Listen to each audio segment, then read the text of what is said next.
Hello, welcome to UPSC essential. इस video में हम जानेंगे पीएम मोदी इनके सिप्रस दौरे के बारे में और देखेंगे क्यों ये भारत के लिए इतना सिग्निफिकेंस है। तो जैसे कि हमें पता है पीएम मोदी इन्होंने अपना 3 देशों का दौरा शुरू किया है, जिसमें वे सबसे पहले साइप्रस, जिसे सिप्रस भी कह सकते हैं हम, वहां पे गए हैं। अब भारत के लिए ये दौरा बहुत ही महत्वपूर्ण है। ओके, उसके अलग अलग रीजन है, वो सब रीजन को हम जानेंगे और यहाँ पे क्या तुर्की का एंगल आता है उसको भी हम एनालाइज करेंगे। ओके, सो सबसे पहले जानेंगे हम इस सिप्रस दौरे या फिर साइप्रस दौरे का क्या महत्व है। तो याद रखिए, जो संडे को, ओके, संडे को यानी 15 जून को पीएम नरेंद्र मोदी इन्होंने उनका जो 3 देशों का दौरा है, जिसमें वे फर्स्टली साइप्रस को गए हैं, देन नेक्स्ट वे कनाडा को जाएंगे G7 समिट अटेम्प्ट करने के लिए, एंड देन वे कंक्लूड करेंगे उनके क्रोएशिया के दौरे के साथ। तो इस दौरे में जो उनका दौरा शुरू हुआ है वो शुरू हुआ है साइप्रस से। ओके, और ये क्यों महत्वपूर्ण है, तो याद रखिए लास्ट पीएम जो थे इंडिया के, वो 20 साल पहले साइप्रस को विजिट कर चुके थे। तो बहुत बड़ा एक गैप बीत चुका है, जिसके बाद कोई भारतीय प्राइम मिनिस्टर वहां पर साइप्रस को गया है। ओके, ये चीज याद रखिए। दूसरा, इसका स्ट्रेटेजिक सिग्निफिकेंस क्या है, तो याद रखिए साइप्रस जो है वो तुर्की का नेबर है। ओके, और तुर्की जो है, तुर्की के टाइज पाकिस्तान के साथ अच्छे हो रहे हैं, तो मीन्स तुर्की और पाक अलाय बन रहे हैं। और जैसे भारत पाकिस्तान के, ओके, जो रिलेशन है, ठीक उसी प्रकार से तुर्की और साइप्रस के रिलेशन है। और यहाँ पे एनिमोसिटी होने की वजह से साइप्रस नेचुरल अलाय बन जाता है इंडिया का। ओके, और इसीलिए ये मीटिंग जो है, ये विजिट जो है, ये बहुत ही इंपॉर्टेंट बन जाती है स्ट्रेटेजिकल पॉइंट ऑफ व्यू अगर हम सोचे तो।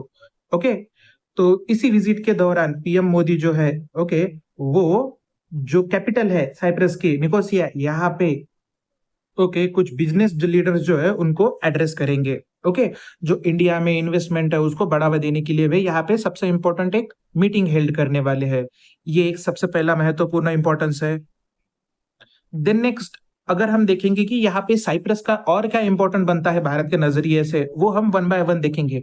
फर्स्ट ऑफ ऑल, जो तुर्की है, तुर्की का जो पाकिस्तान के साथ, ओके, एक बॉन्डिंग बढ़ रहा है, तो नेचुरली जो है हमें जो तुर्की को काउंटर करना होगा, और तुर्की को काउंटर करने के लिए what good then their rival, जो तुर्की और साइप्रस है, इसमें बहुत पुरानी राइवलरी है। ओके, तो वही राइवलरी का फायदा हम उठाने देख रहे हैं। मतलब वहां पे जो है वो देश को अगर हम पास करेंगे तो कैसे हमारे लिए एक बहुत अच्छा होगा। तो उसी की वजह से जो तुर्की है, याद रखिए, वो भी इंडिया के प्रति एक, क्या कह सकते हैं हम, अलग नजरिया बन रहा है, वो पाकिस्तान को फ्यूल कर रहा है। तो ये जो है इनके बीच में ये दुश्मनी कब से शुरू हुई, तो वो 1960 से शुरू हुई, जब साइप्रस आजाद हुआ। तो ये जो आइलैंड देश है, आइलैंड नेशन, इसको ब्रिटिश से 1960 में आजादी मिली। जब आजादी मिली, वहां पे 2 प्रोमिनेंट कम्युनिटी थी, एक थी ग्रीक साइप्रियट्स, दूसरे थे तुर्किश साइप्रियट्स। तो ये ग्रीक साइप्रियट्स और तुर्किश साइप्रियट्स, इनके बीच में बहुत साल तक पावर को लेके झगड़ा चला। तो ये जो पावर स्ट्रगल था, ये पावर स्ट्रगल वायलेंस में बदला, और वो वायलेंस को सप्रेस करने के लिए यूनाइटेड नेशन के पीस कीपिंग फोर्स वहां पे बुलाई गई थी। बट ओवर द पीरियड वही पावर स्ट्रगल चलेगा ही। जो ग्रीक साइप्रियट्स थे, उन्होंने जो है खूब कर दिया आगे चल के, तो वो खूब को जो है वो क्या कहेंगे हम, कंट्रोल करने के लिए तुर्की ने भी वहां पे इन्वेड किया। तो ये तुर्की और ये जो ग्रीक है, उनके बीच में क्या कहेंगे हम, एक नेचुरल, एक काइंड ऑफ येलो सी की तरह बाउंड्री बन गई। और ये बाउंड्री दिखती है हमें, ये जो नॉर्दर्न पार्ट है येलो में, ये होगा तुर्की ऑक्युपाइड साइप्रस, और ये जो नीचे का है ये है रिपब्लिक ऑफ साइप्रस। क्लियर? तो ये एक बाइफर्केशन बन गया है, वहां पे 2 पार्ट बन चुके हैं, और ये 2 पार्ट की वजह से ही वहां पे उन दोनों के बीच में आए दिन छोटे मोटे स्क्रिमिश होते रहते हैं। ओके, और ये चीज हमें भी पता है, और इसीलिए तुर्की नहीं चाहता कि हम उनसे ज्यादा नजदीक आए। बट जब ऑब्वियसली तुर्की अगर हमारे खिलाफ किसी देश को भड़काएगा, तो बेसिकली हम भी फिर तुर्की को काउंटर करना जानते हैं कैसे करते हैं। तो ओके, तो ये पहला रीजन है, तुर्की और साइप्रस के बीच में जो दुश्मनी है उसके वजह से साइप्रस का सिग्निफिकेंस जो है वो हमारे लिए बढ़ जाता है। क्यों? क्योंकि तुर्की हमारे खिलाफ जो है पाकिस्तान को फ्यूल कर रहा है। ये हो गया पहला रीजन। देन सेकंड, जो दोनों देश है साइप्रस एंड इंडिया, इनके बीच में बहुत ही अच्छे टाई है। बेसिकली इंडिया कहता है कि जो एक डिपेंडेबल फ्रेंड है वो साइप्रस के रूप में देखता है भारत।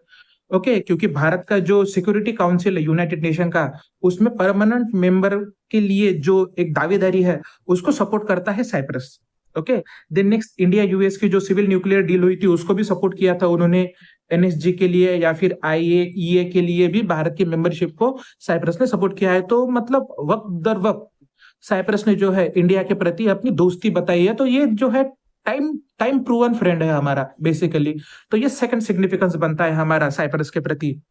देन थर्ड अगर देखें हम, ओके, तो ये जो है क्या साइप्रस, उसका जो तुर्की के प्रति ये क्या कहेंगे हम, दुश्मनी है या फिर हम कहेंगे एक काइंड ऑफ एनिमोसिटी है, वो हमारे लिए बहुत इंपॉर्टेंट है। क्यों? क्योंकि जब हमें पता है ऑपरेशन सिंदूर जो हुआ था, ऑपरेशन सिंदूर के वक्त पाकिस्तान ने भारत पे बहुत से ड्रोन अटैक किए थे और उसमें मोस्ट ऑफ द ड्रोन जो थे वो थे तुर्किश ओरिजिन के। मींस पीछे से जो है तुर्किश पाकिस्तान को सपोर्ट कर रहे थे, तुर्की गवर्नमेंट। बेसिकली कश्मीर पर भी वो बहुत से बार बार स्टेटमेंट दे चुके हैं, जबकि हमने कहा है कि ये हमारा इंटरनल मैटर है, ये हम देख लेंगे। बट स्टिल जो तुर्की है वो बाज नहीं आ रहा अपने हरकतों से और वो भारत के खिलाफ जो है एक निगेटिव परसेप्शन बनाने पे लगा है। ओके, इसीलिए पीएम मोदी जो है उन्होंने ट्रिप पर निकलने से पहले, इस दौरे पर जाने से पहले प्रेस कॉन्फ्रेंस में क्या कहा था कि ये जो 3 देशों का दौरा है ये हमारे लिए बहुत इंपॉर्टेंट है, क्योंकि ये हमारे लिए एक अपॉर्चुनिटी है थैंक्स कहने का। किसको? तो ये पार्टनर कंट्रीज को जो हमें हर बार सपोर्ट करती है। क्रॉस बॉर्डर टेररिज्म का मुद्दा हो जाए या फिर ग्लोबलाइजेशन का मुद्दा हो जाए या फिर मतलब हर किसी एंगल से भारत को ये सपोर्ट करते हैं ये तीनों देश। कौन से? साइप्रस, कनाडा एंड कहेंगे हम क्रोएशिया। तो इसीलिए ये दौरा बहुत एक इंपॉर्टेंट बनता है। देन नेक्स्ट, ये सबसे इंपॉर्टेंट पॉइंट है, ये आपने याद रखना है कि जो हमारा आईमेक प्रोजेक्ट है, okay, India middle east and Europe economic corridor, तो ये जो कॉरिडोर है, ओके, ये कॉरिडोर जो जाएगा उस कॉरिडोर में बहुत इंपॉर्टेंट रोल प्ले करेगा ये साइप्रस। क्योंकि साइप्रस क्या है, तो ईस्टर्न मेडिटेरेनियन सी में एक छोटा सा आइलैंड नेशन है। अगर वहां पे हमारा ईस्टर्न मेडिटेरेनियन सी में एक कोई दोस्त होगा तो हमारा जो जो भी कार्गो जाएगा तो वो कार्गो एक सेफ रहेगा, एक सेफ्टी अश्योर्ड होगी। ओके, ये वहां पे रीजनल फ्रेंडशिप की वजह से, रीजनल कनेक्शन की वजह से, तो उसके लिए भी ये एक हमें बहुत महत्वपूर्ण है। ओके, और भले ही साइप्रस, ओके, एशिया में लाई करता है geographically, but it is part of the European union. Clear? तो ये एक इंपॉर्टेंट पॉइंट हो गया। सो ऑल इन ऑल अगर हम देखें तो भारत के लिए देखो साइप्रस का ये जो दौरा है पीएम मोदी का, ये क्यों इंपॉर्टेंट है? क्योंकि साइप्रस इमीडिएट नेबर है किसका? तुर्की का। तुर्की और साइप्रस के बीच में जो एनिमोसिटी है वो भी एक महत्वपूर्ण कारण है, क्योंकि तुर्की जो है, तुर्की भारत के खिलाफ पाकिस्तान को भड़का रहा है। तो बेसिकली हम भी तुर्की को न्यूट्रलाइज करने के लिए साइप्रस की हेल्प लेंगे। ओके, जो साइप्रस की हेल्प लेंगे हम तुर्की को न्यूट्रलाइज करेंगे, मतलब हम इन फ्यूचर को हम हमारे सिक्योर कर रहे हैं। ऑल इन ऑल अगर हम देखें तो ये दौरा सिग्निफिकेंस, इस दौरे का सिग्निफिकेंस हमें स्ट्रेटेजिक भी दिखता है, ओके, रीजनल स्टेबिलिटी भी दिखता है, देन नेक्स्ट इकोनॉमिक भी दिखता है। मल्टीपल फैक्टर्स है जिसके वजह से ये दौरा जो होगा साइप्रस का ये बहुत इंपॉर्टेंट है। और सबसे मेन रीजन तो तुर्की को न्यूट्रलाइज करने के लिए हमें साइप्रस की जरूरत पड़ेगी ही पड़ेगी। ओके, इसीलिए ये बहुत इंपॉर्टेंट है। तो प्रीलिम्स में क्या क्वेश्चन आ सकता है याद रखिए, प्रीलिम्स में साइप्रस आ सकेगा, साइप्रस का जियोग्राफिकल लोकेशन आ सकेगा, वो कौन से मतलब कौन से एरिया में है वो आ सकेगा।